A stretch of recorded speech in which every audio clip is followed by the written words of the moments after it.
Yeah, sure.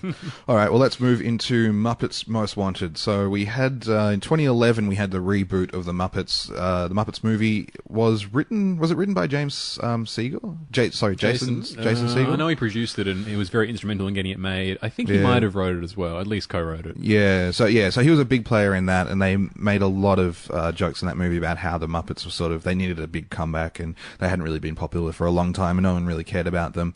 That was a really, really sweet movie. You were just saying before you watched it, you rewatched that one last night. Yep. It is, I gotta say that I actually haven't seen it since it came out, but for me it would be probably top 2 or 3 comedies of all time that is it's a clean comedy. They managed to get so many jokes. It shows all these new comedies, it just puts them to shame because it shows real inventiveness and just a sweetness and a lightness of touch, which is really unusual. Yeah, Jason Segel did write it as well, along with Nicholas Stoller, who also wrote this one. Right. And you're right. I think what's amazing about the original Muppets film, or at least the 2011 one, is the fact that they had the balls to make something so uncynical in this day and age, and to do such an old school sort of comedy without any blue jokes or anything like that. I mean, it's quite commendable that they didn't ever feel the need that, oh, this is just too clean and polished, we're going to lose people, we've got to throw in something cynical and snarky here. They kept that up through the entire film. It's just such a charming, feel-good film, and there's just so few films that you can compare it to.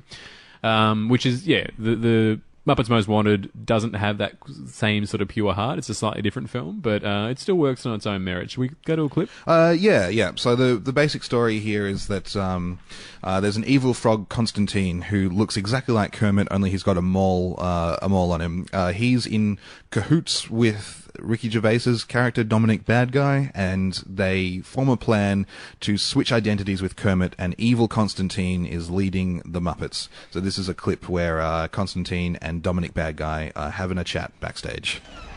Flawlessly executed. Bravo. What did you expect from world's most dangerous frog and number 1 criminal, number 2? Yeah, I know. You're number 1, I'm number 2. I think you mentioned that before. Now that we control the Muppet Tour number 2, phase 1 of our plan is complete. We are now positioned to carry out greatest burglary.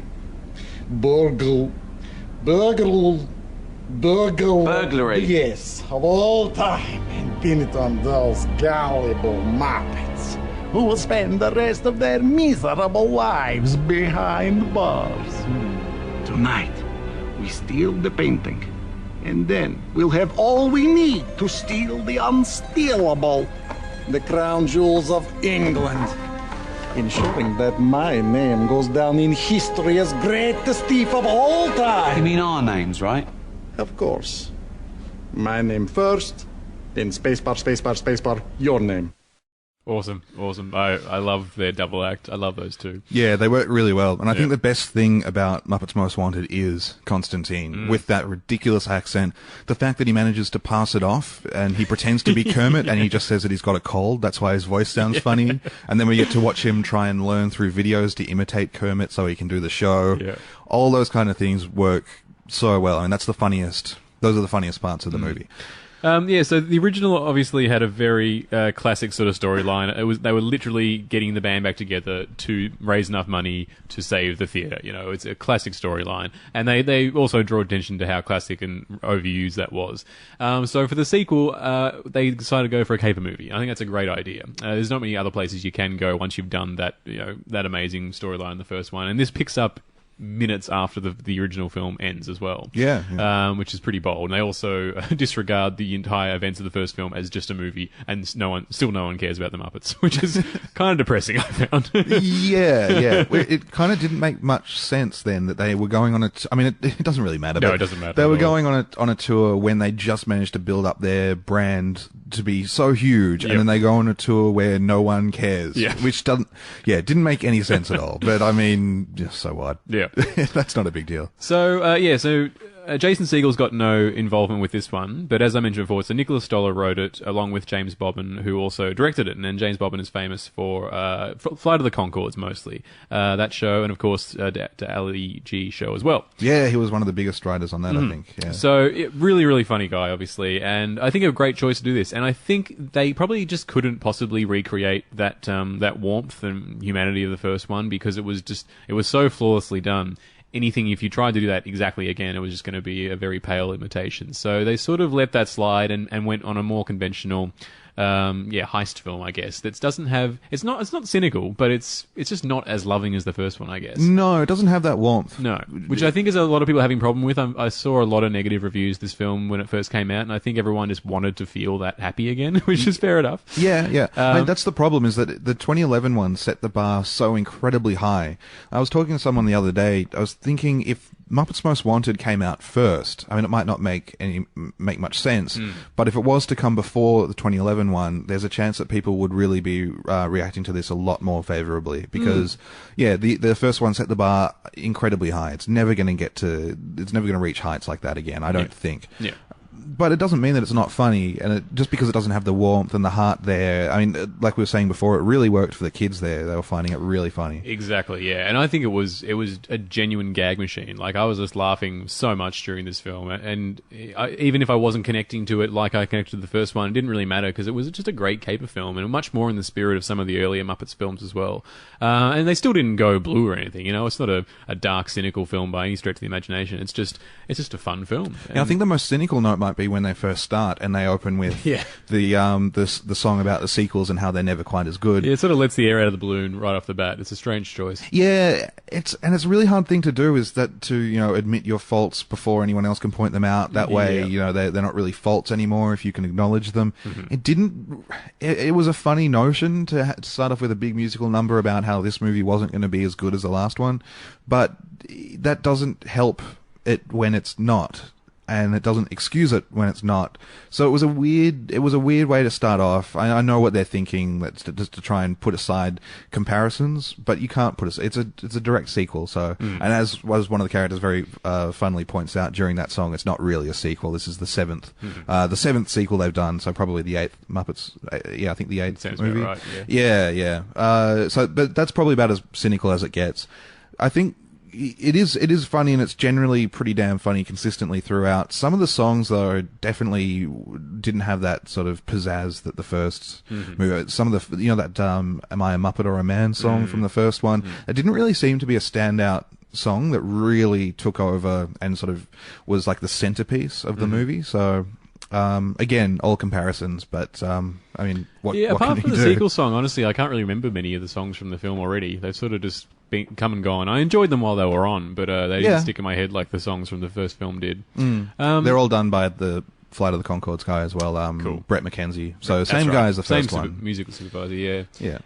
It's cool because the main human star is Ricky Gervais, and I know you're a huge fan. And it's cool because he could easily he's got a sort of a way about him which sometimes he can be very hard-edged, I guess. And I kind of worried that he would be taking the piss a little bit in scenes of the Muppets, like not taking it very seriously or scoffing a little bit, but he really sold it, that the Muppets were real and he was hanging out with real performers, and he was just really charming to watch him with the edges sort of shaved off a little bit. I thought he did a great job as, the main human. What did you reckon? Yeah, he seemed to really be enjoying it. And I was worried as well, particularly when people said the movie wasn't as warm.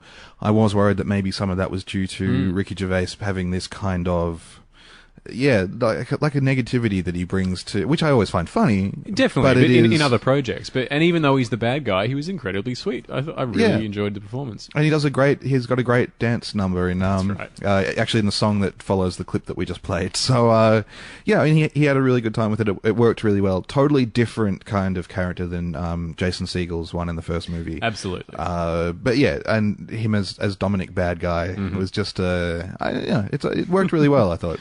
I think it's probably, I'm trying to think of all the other films that he's made in Hollywood. It's probably my favourite film that he's made as a lead character, because he's not had a lot of success with American movies. No, they're pretty much generally terrible.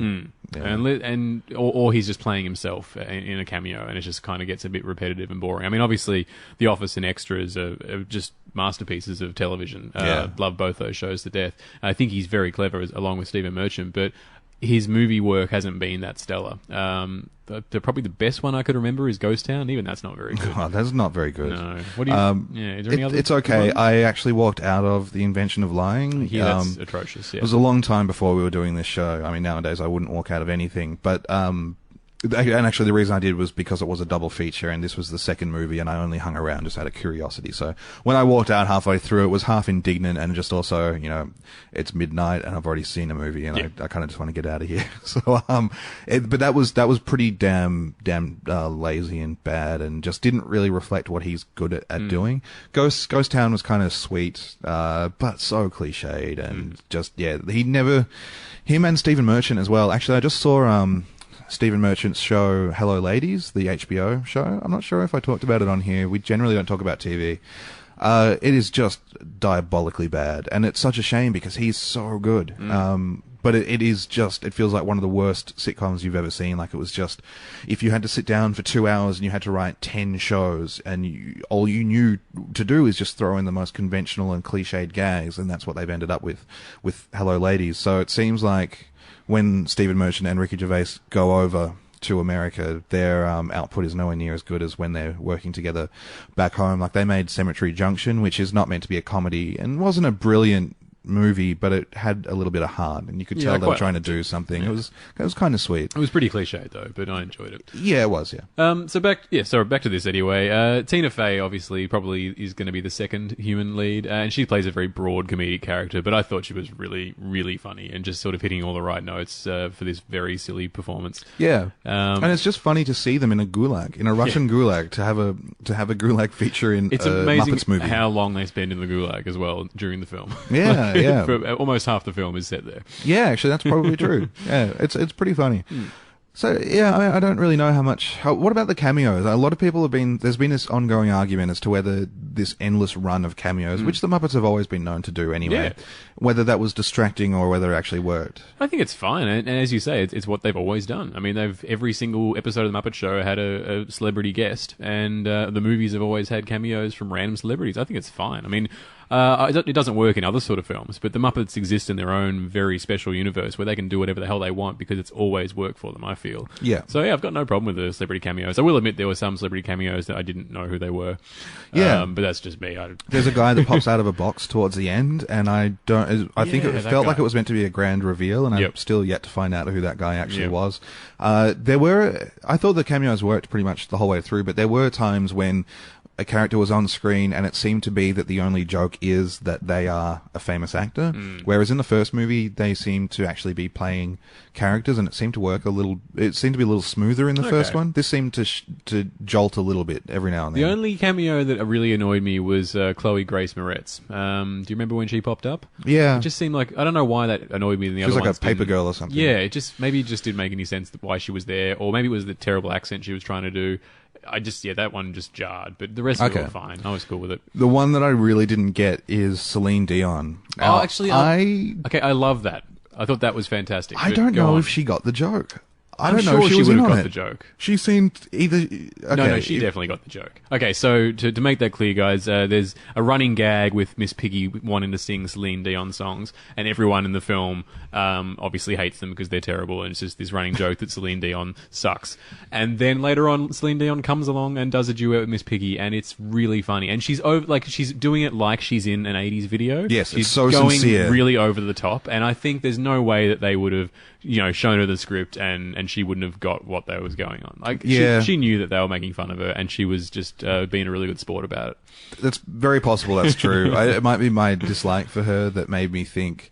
I just had a feeling watching her that she seemed to be taking it so seriously, like this was her chance at a big comeback, and so she better give her really best, most sincere, most serious performance and show that she's a real musician. Yeah. I mean, she didn't crack once, which might be the joke. That might be the gag. Yeah, I think she was being very funny. Okay, all right. Well, that's all right then. It would upset me if there was any other way of looking at it. That would be sad. Well, yeah, that's what I was leaning towards, but I'm not entirely sure. I also so you've got, what is it, Ty Burrell? I don't know who this guy is really, but he's from Modern Family, which is why everyone is in love. Okay, yeah. I don't know what that show is, but so he plays the stereotypical French detective, and I love that they paired him up with Sam the American Eagle, who apparently now works for the CIA, because he's always been one of my favourite Muppet characters, and it was so good to have a proper leading role for Sam the American Eagle, so that was really exciting. And their whole back and forth was fantastic, almost as good as Constantine and Dominic Bad Guy. Yeah, But yeah, I think the shining star of this film is Constantine. Just that accent is so